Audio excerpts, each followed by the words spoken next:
Halo sobat semuanya, sini sebelum saya melakukan perjalanan ke kebun, saya singgah dulu di proyek pembangunan PLTA Pesangan, tepatnya di Balai Bujang, Kecamatan Lutawar, Aceh Tengah.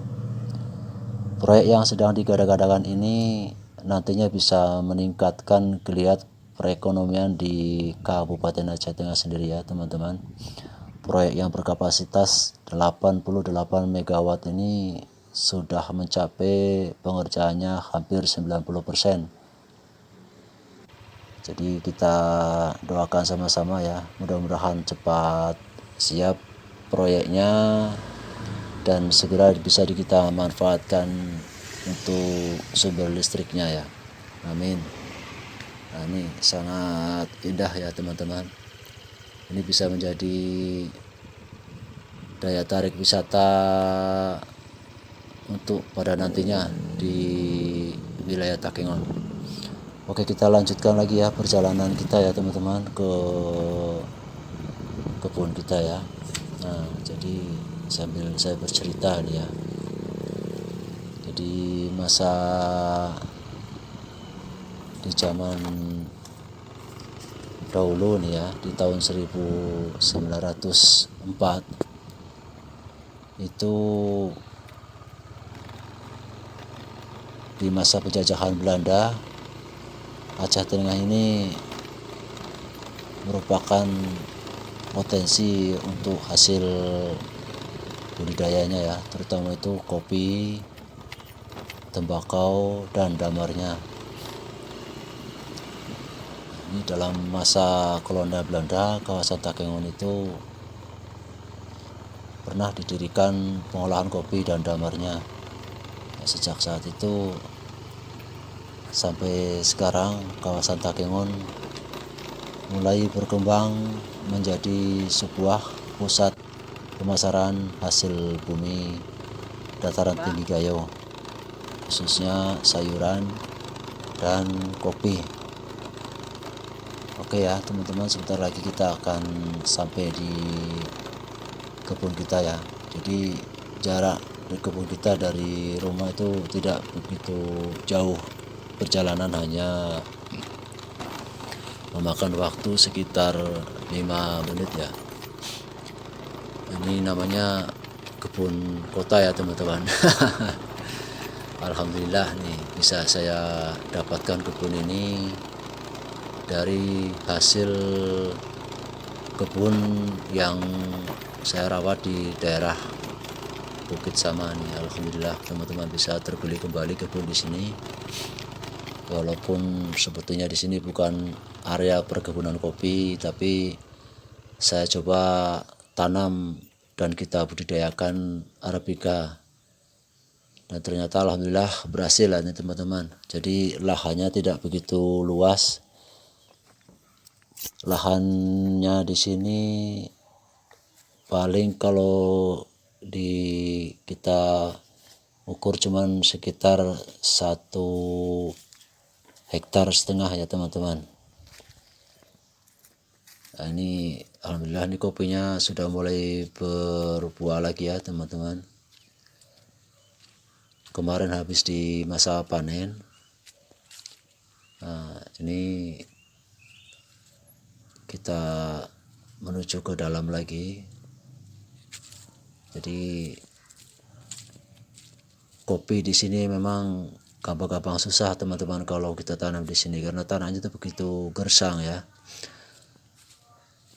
Wajar kalau banyak yang bilang bahwasanya di daerah ini kemungkinan kecil sekali itu bisa tumbuh kopi katanya. Cuman alhamdulillah semenjak saya pegang,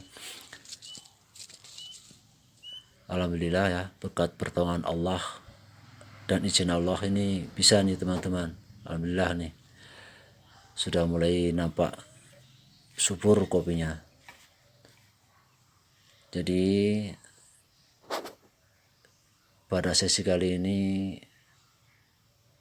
saya akan berbagi pengalaman dan ilmu yang saya dapat dari teman-teman juga bahwasanya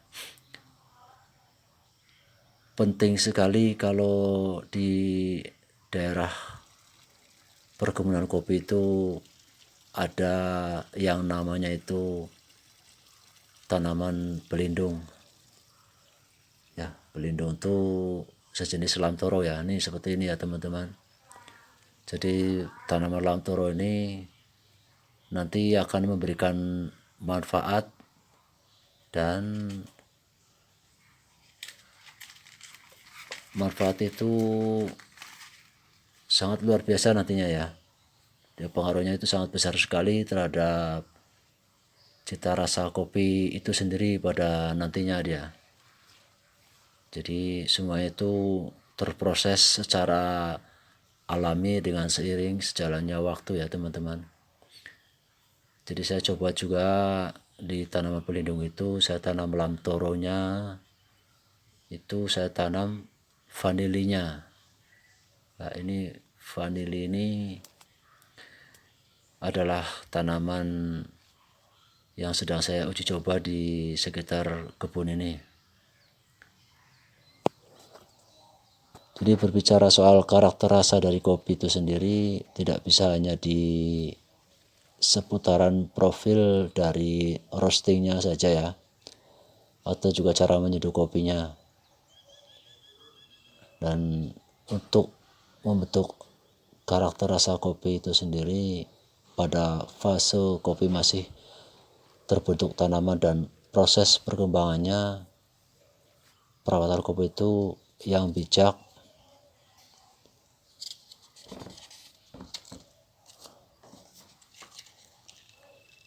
dapat menciptakan cipta rasa kopi yang berkualitas ya, sehingga petani kopi itu mempunyai peran penting ya dalam membentuk karakter cita rasa kopi itu sendiri ya. Jadi salah satu cara yaitu memanfaatkan pohon lamtoro yang ditanam ini berfungsi untuk menetralkan sinar matahari ya, agar tidak langsung menyinari pohon kopi. Seperti yang kita ketahui, sinar matahari sangat membantu dalam tumbuh kembang tanaman kopi itu sendiri ya. Jadi pada tanaman kopi dampaknya itu terlihat dari karakter rasa nanti untuk di kopi ya. Karena kopi yang awalnya tumbuh tanpa pohon pelindung cenderung akan memiliki karakter rasa yang berbeda. Perbandingannya dengan kopi yang pada awalnya tumbuh dengan pohon pelindung dan yang tidak ditanami pelindung itu akan berbeda ya cita rasa kopinya. Nah ini kalau tanaman lamtoro banyak sekali manfaatnya teman-teman. Selain bisa menyuburkan tanah untuk daun-daunnya ya. Nah, seperti ini ya teman-teman. Inilah daun-daun lamtoro yang nantinya akan membusuk dan bisa menetralkan untuk tanahnya sendiri. Jadi daun-daun yang berguguran nanti akan membantu meningkatkan kesuburan tanah pada lahan kopi kita. Jadi sangat direkomendasikan sekali sebagai pohon pelindung untuk menstabilkan sinar matahari yang mengenai tanaman kopi secara langsung.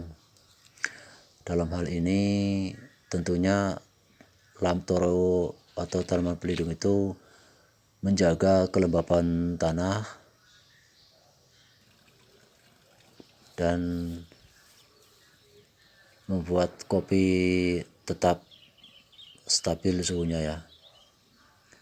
Jadi kalau terpapar langsung itu kopinya nanti akan sayang kita lihat ya, terlihat kering ya.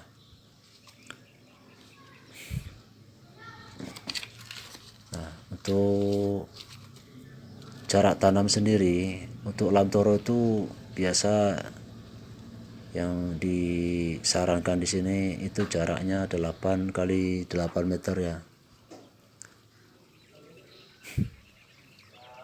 Nah, berbicara masalah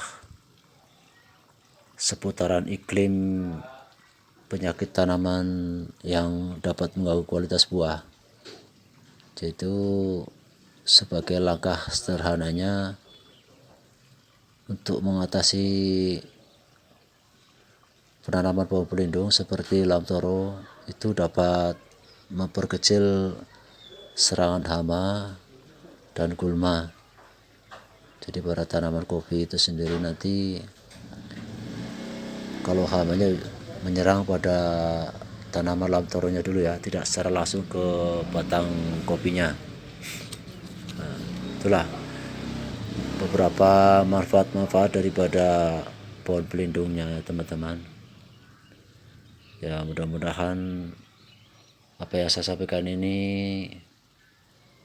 bermanfaat buat teman-teman semuanya,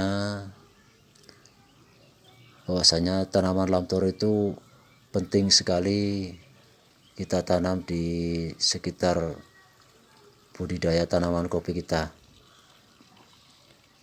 ya. Pokoknya dengan kerja keras dan semangat tinggi mudah-mudahan kita nanti berhasil. Oke ya teman-teman, sebelum saya akhiri jangan lupa untuk like, komen, dan subscribe-nya ya.